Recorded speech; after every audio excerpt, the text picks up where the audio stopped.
What up? It's Jimmy from odds.com. This is a clip from our big NCAA basketball show. Thank you guys so much for your support. Let's have a big Friday. Start the weekend right, full of cash. And we roll on, but we head back to the AAC, American Athletic Conference quarterfinal. Cincinnati Bearcats 10-10, 8-6 in the American versus SMU Mustangs 11-4, 7-4 in the American. Dickies Arena in Fort Worth, Texas, and my goodness, is this ever a COVID conference basketball game of the likes we have never experienced before? SMU 6-point favorites. The total opened up at 144, now down to 143.5, 143. I had a friend call me today who doesn't run with us, a comic out of New York, who said, as soon as this market opens up, bet the Cincinnati Bearcats. And I did not do that. I wanted to hear what you had to say about this game, Max.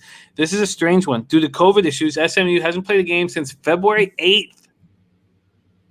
Wow. It's going to be, well, it's just turned March 12th.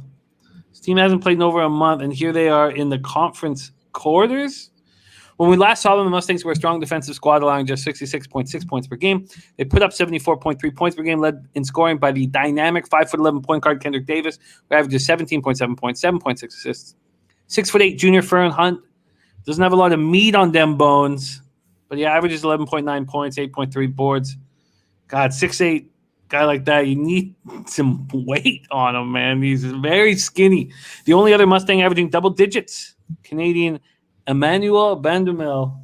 Where's our Quebec City boy right there?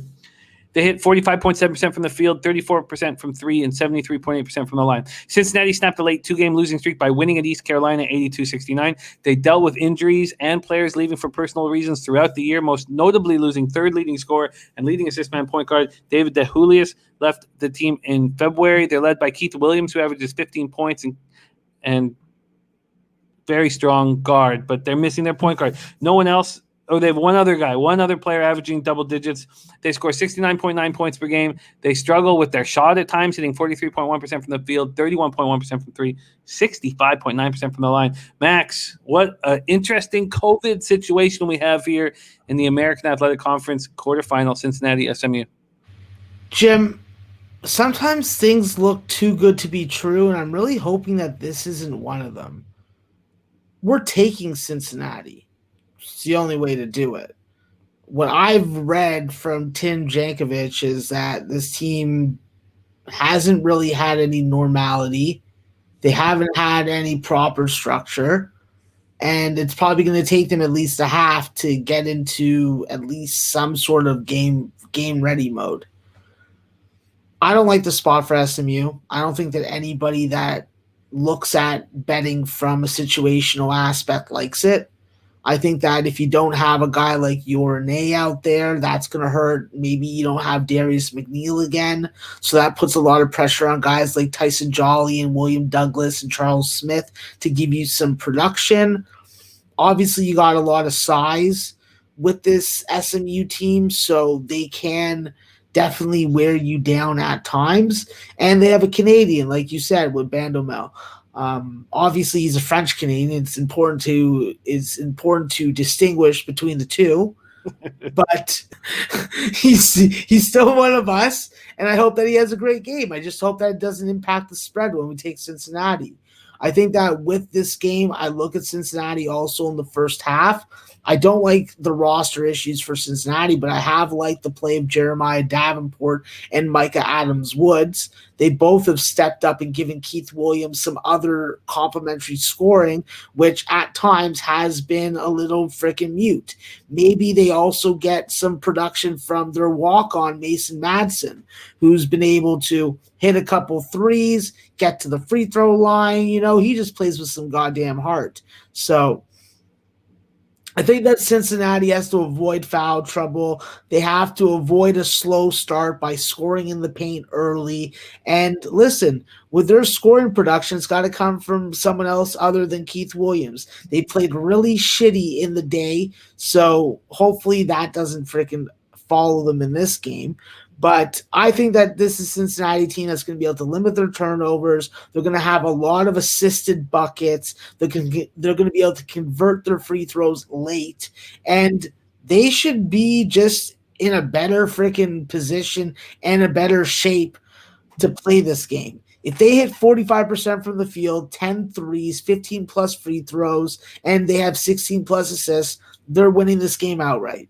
For the show, I wish you allowed me to do half units because I would take a half unit on the money line, but I'm not putting a full unit on the money line after my recent performance. So I'll take Cincinnati on the spread, and then I'll also take Cincinnati in the first half in the morning. First half in the morning. I will be up bright and early, so I'll be able to hook that up. Full game, do you want +6 at -110 or 6.5 at -120? 6 at -110. +6 at -110 available at FanDuel. There's been a small move towards Cincinnati. I was very curious to see what kind of move would happen. Max, are you a little surprised there hasn't been a bigger move? I just think that a lot of people are probably focused on these games that are going on right now, and of the games that have been posted in the last couple hours, those are probably the ones that are getting people's most attention. That's the way that I would at least approach it. If I know that there's a game in a spot and I don't see it moving, then I'll just wait until I start to see one of those indicators start to move, and then I'll jump on it.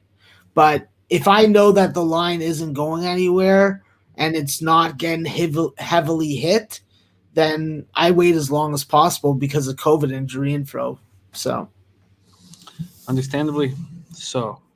There we have it. Cincinnati Bearcats +6 -110 available at FanDuel, and a first half move will be made by Max as well come the morning.